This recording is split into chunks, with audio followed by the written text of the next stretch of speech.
Good day po mga idol.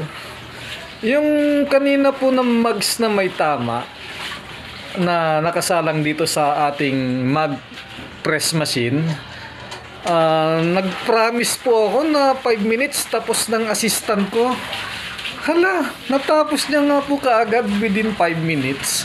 Ito po, close up, pakita natin ngayon yung pointer. Ayan po yung pointer, steady na po yung labi ng mugs. Walang diferensya. Eksakto lang po ang ikot niya. Uniform, hindi po siya nagbabago sa distance na mula sa pointer.